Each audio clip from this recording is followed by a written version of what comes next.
مجھے فنڈامنٹلسٹ کہو، دقیانوس کہو، جو مرضی کہہ دو، میں اللہ کا حکم آپ کو سنا رہا ہوں، عمل کرنا ہے کرو، نہیں کرنا ہے تو جیسے چل رہے ہو چلتے رہو، ہم سے سوال نہیں ہوگا۔ بہت بے احتیاطیاں ہوتی ہیں، ہم لوگ ہندو نہیں ہیں، عیسائی نہیں ہیں، مسلمان بننا ہے تو تمیز سے بنو بھائی، نہیں بننا ہے تو پھر انگریزوں کے کلچر کو فالو کرو، وہ بہت ایڈوانس جا رہے ہیں آج کل۔ بار بار کہتا ہوں یہ کیا، نہ ادھر کے نہ ادھر کے۔ تو جب بیٹی 9 سال کی ہو جائے، بیٹی 9 سال، تو باپ پر یہ احتیاط لازم ہے کہ وہ اس کو پیار کرنے میں احتیاط سے کام لے۔ بہتر یہ ہے کہ اپنی باڈی کو اس کی باڈی سے دور رکھے۔ پیار کرنا ہو سر پہ ہاتھ رکھے، بیٹی سر پہ پیار کرے، گالوں پہ یا ہونٹ پہ پیار نہ کرے۔ 9 سال کی بچی احتیاط کرے اس سے،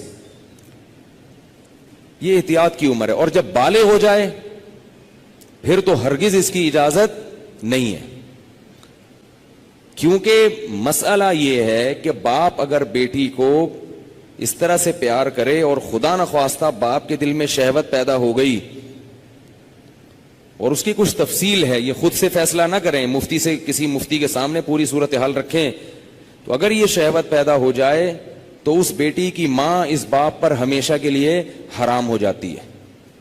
شریعت میں جو سیکچول ریلیشن ہے وہ ایک وقت میں ایک عورت کے ساتھ ہو سکتا ہے، ماں سے ہو گیا تو بیٹی سے نہیں ہو سکتا، بیٹی سے ہو گیا تو ماں سے نہیں ہو سکتا۔ ایسی اجازت نہیں ہے کہ ادھر بھی اور ادھر بھی، نہ نہ نہ نہ۔ سوتیلی بیٹی جو ہے نا، قرآن نے کیا کہا ہے کہ جب کسی عورت سے نکاح ہوا تمہارا اور نکاح کے بعد اس عورت سے تمہارا سیکچول ریلیشن قائم ہو گیا تو اس عورت کی بیٹی تم پر ہمیشہ کے لیے حرام ہو گئی۔ اب اس بیٹی سے کبھی بھی قیامت تک کے لیے نکاح نہیں ہو سکتا۔ اگر وہ ریلیشن قائم نہیں ہوا اور ریلیشن قائم ہونے سے پہلے طلاق ہو گئی تو بیٹی سے شادی ہو سکتی ہے۔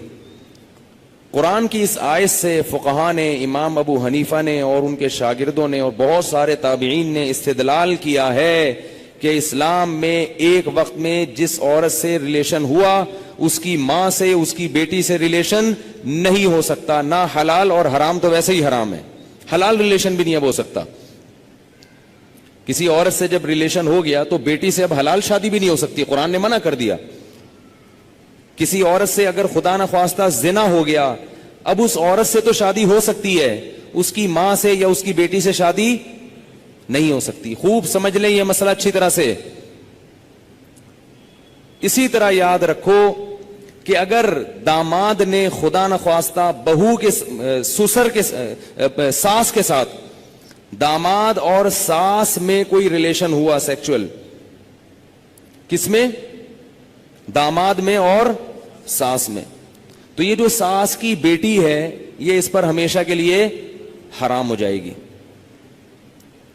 اسی طرح بہو میں اور سسر میں ہو گیا تو یہ بہو اپنے شوہر پہ ہمیشہ کے لیے حرام ہو جائے گی۔ بات آ رہی ہے سمجھ میں؟ اگر کہیں ایسا ہوا ہو تو خود سے فتویٰ نہ دے دیں، کسی مفتی کے سامنے باقاعدہ رکھیں۔ بعض لوگ خود مفتی بنتے ہیں، اس میں کچھ ڈیٹیل ہے مزید، وہ میں ڈیٹیل اگر بتاؤں گا تو بہت لمبی بات ہو جائے گی۔ تو کسی کے ساتھ ایسا خدا نخواستہ ہوا ہو تو خود سے فیصلہ نہ کرے، کسی مفتی کے سامنے پوری، اس میں کچھ شرطیں ہیں، تو میں ڈیٹیل میں نہیں جا رہا، میں صرف آپ کو مسئلے کی حساسیت بتا رہا ہوں کہ احتیاط، بولو بھائی، ضروری ہے۔ کن رشتوں سے احتیاط ضروری؟ سگی بیٹی سے احتیاط ضروری، بیٹے کا اپنی ماں سے احتیاط ضروری، ساس سے احتیاط ضروری، داماد سے احتیاط ضروری۔ یہ وہ رشتے ہیں۔ سوتیلی بیٹی سے احتیاط ضروری، کسی عورت سے آپ نے شادی کی، اس کی بیٹی آپ کی محرم ہے، لیکن اگر اس سوتیلی بیٹی سے سیکچول ریلیشن ہو گیا تو وہ بیٹی تو حرام تھی، اس کی ماں بھی ہمیشہ کے لیے حرام ہو گئی۔ ایسے واقعات آتے ہیں، کسی خاتون سے نکاح کیا، اس کی بیٹی بھی ہے، اب بیٹی سے سر کی مالش کروا رہے ہیں، بیٹی سے پاؤں دبوا رہے ہیں، یہ کیا بے شرمی ہے بھائی؟ جوان بیٹی سے جو ہے نا وہ پاؤں دبوا رہے ہیں، سر کی مالش کروا رہے ہیں، اور بہت سارے ایسے واقعات آتے ہیں، فون آتے ہیں کہ جی جوان بیٹی تھی، اس سے ایسے میں کر رہا تھا تو مجھے شہوت پیدا ہو گئی، میں کیا کروں؟ یہ کیا کریں بھائی، آپ کی بیوی حرام ہو گئی اور کیا کرو؟ حضرت یہ کیا، مجھے تو پتہ ہی نہیں تھا۔ شریعت کے علم مسئلے کا علم نہ ہونا اس سے یہ تھوڑی کہ شریعت ہی بدل جائے گی.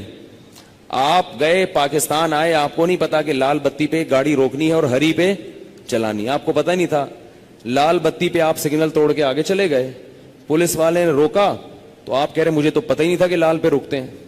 چھوڑ دے گا آپ کو وہ؟ تو اسی طرح اللہ بھی نہیں چھوڑتے کہ پتہ ہی کوئی نہیں, آپ کو پتہ ہی نہیں تھا آپ کو. تو یہ خوب سمجھ لیں, ان رشتوں میں احتیاط کی بہت سخت ضرورت ہے. اسلام پاکیزہ نظام بنانا چاہتا ہے. بہو گھر میں آئی ہے تو سسر کے لیے وہ بیٹیوں کی طرح ہے. جب بھی اس پہ نگاہ ڈالے, کیسی نگاہ ڈلے گی؟ بیٹی جیسے. اور اس کو ہاتھ نہ لگائے. پیار کرنا ہے بہو کو, سر پہ ہاتھ رکھے. سمجھ رہے ہیں؟ نہیں سمجھ میں آ رہی نا, کیا کریں؟ بہو کو پیار کرنا ہے تو کیا کرنا ہے؟ سر پہ ہاتھ رکھنا ہے بس. بیٹیوں کی طرح بس سر پہ ہاتھ رکھا بس. کیسے بے شرمی کے واقعات آ رہے ہیں. خواتین بتاتی ہیں, سسر صاحب آ رہے ہیں, وہ خواتین کہیں خاتون آئی ہیں بہو امریکہ سے, سسر صاحب ایئرپورٹ پہ لینے پہنچے ہوئے اور گلے مل رہے ہیں اس سے. بہو کو تکلیف ہو رہی ہے, اس کو شرم آ رہی ہے کہ ہمارے سسر کیا کر رہے ہیں. اس کو شرم محسوس ہو رہی ہے کہ میرے یہ سسر صاحب کیسے ہیں. لیکن وہ بیچاری بول نہیں سکتی. وہ بولے گی تو سسر کیا کہیں گے کہ مجھے باپ نہیں سمجھتی, مجھے باپ مجھ پہ شک کرتی ہے. کیوں بھائی؟ تو سسر کو مسئلہ سمجھا دیں. میں یہ نہیں کہہ رہا کہ وہ بیچارہ غلط ہوگا, ہو سکتا ہے وہ بیٹیوں ہی کی طرح گلے مل رہا ہو, اور ہر ایک کی سوچ غلط نہیں ہوتی, کسی سے بدگمان ہونے کی اجازت نہیں ہے.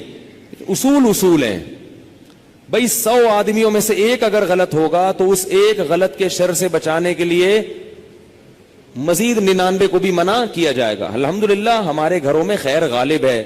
سسر بہو کو بیٹیاں کی طرح سمجھتے ہیں, بہویں سسر کو باپ کی طرح سمجھتی ہیں. ہمارے معاشرے میں ابھی شر کا عنصر کم ہے, خیر اس معاملے میں الحمدللہ غالب ہے. مگر یہ غالب ہی رہے تو اچھا ہے. اگر یہ بے احتیاطیاں ہوئیں تو خیر کم ہو جائے گی اور شر غالب آ جائے. تو اچھے اور خاندانی لوگوں کے ہاں یہی ہوتا ہے کہ بہویں اپنے سسر کے سامنے ذرا لپٹ کے بیٹھتی ہیں, چادر وادر سر پہ لے کے بیٹھتی ہیں. ایک تقدس ہوتا ہے, ایک رشتہ ہوتا ہے. اسی طرح یاد رکھو, بہو کے لیے, سسر کے لیے یہ غلط ہے, جائز نہیں ہے کہ وہ بہو کے کمرے میں بغیر پرمیشن کے داخل ہو جائے. یہ بھی ہوتا ہے. سسر صاحب کیا کرتے ہیں, شادی ہوئی ہے, دروازہ کھول کے بہو کے کمرے میں گھس گئے. وہ بیچاری کس حال میں بیٹھی ہوئی ہے, کس حال میں لیٹی ہوئی, اور اس کو غصہ آتا ہے تو کہتے ہیں میں باپ ہوں, میں بھی پرمیشن لے کے آؤں. تو حیا بھی کوئی چیز ہوتی ہے. تو جوان بیٹی کے کمرے میں باپ کو اس طرح نہیں گھسنا چاہیے. بیٹی کا بھی باپ سے کوئی حیا تو ہوتی ہے نا. تو اس لیے ان چیزوں میں احتیاط برتو. ہم کسی پہ الزام نہیں لگا رہے, کسی پہ شک نہیں کر رہے, یہ سارے کیسز ہو رہے ہیں. ایک صاحب کہتے ہیں کہ میرے والد صاحب نے میری بیوی کے لیے چوڑیاں لاتے ہیں تو میری بیوی کا ہاتھ پکڑ کے اس کے ہاتھ میں چوڑیاں ڈال رہے ہیں. وہ صاحب کہہ رہے ہیں مجھے اچھا نہیں لگ رہا کہ میرے ابا میری بیوی کے ساتھ ایسا کیوں کر رہے ہیں. اس کو غیرت آ رہی ہے بیٹے کو کہ یار یہ ابا کیا کر رہے ہیں. کہہ رہے لیکن ابا کو بولو تو ابا کیا کہیں گے, مجھ پہ شک کر رہے ہیں, مجھ پہ شک کرتے ہو, میں کوئی برا آدمی ہوں, میں کوئی ایسا ہوں. تو بھائی شک وک کی بات نہیں ہے. ابا کو بتا دو ابا آپ بہت اچھے ہیں, بہت اچھے ہیں, لیکن آپ کو شریعت نے اس کی اجازت نہیں دی ہے کیونکہ اس سے شر پھیل سکتا ہے. سعودی عرب کے مفتی اعظم جو سابق تھے, بڑے پرہیزگار عالم تھے, ان کا یہ فتویٰ تھا کہ اگر ساس جوان ہو اور داماد بھی جوان ہو تو ساس کو چاہیے کہ داماد سے پردہ کرے, بہتر ہے, واجب تو نہیں ہے لیکن بہتر ہے. اسی طرح اگر سسر بالکل جوان ہو اور بہو بھی بالکل جوان ہو تو بہو کو چاہیے کہ وہ سسر سے اس زمانے میں پردہ کرے. تو ہم یہ تو نہیں کہہ رہے کہ پردہ کرے, ہم تو آسانی دے رہے ہیں. پردہ نہیں بھی کرتی تو کم از کم احتیاط لازمی کرے. یہ تو وہ رشتے ہیں جو اللہ نے حرام کر دیے. اور دیور کیا ہے, وہ تو موت ہے بھائی, حدیث میں آتا ہے. ٹھیک ہے اس سے رشتے حرام نہیں ہوتے, دیور سے خدا نخواستہ کوئی سیکسول ریلیشن ہو گیا تو نکاح پہ فرق نہیں پڑتا, مگر رسول اللہ صلی اللہ علیہ وسلم نے دیور سے اتنی احتیاط کا حکم دیا, فرمایا الحمو موت, دیور کیا ہے, موت جیسے. سب کچھ ہوتا ہے گھروں میں اللہ کے بندو, اتنا گھننا بننے کی ضرورت نہیں ہے, احتیاط برتو. جوان بھابھی کیوں دیور کے سامنے آ رہی ہے, کیوں فری ہو رہی ہے؟ ٹھیک ہے آپ کے گھر میں نہیں ہوتا, آپ کے ہاں اچھا ماحول ہے, لیکن یہ ماحول اچھا جب ہی رہے گا جب احتیاط رہے گی, ورنہ آہستہ آہستہ کیا ہوگا, خراب ہو جائے گا ماحول.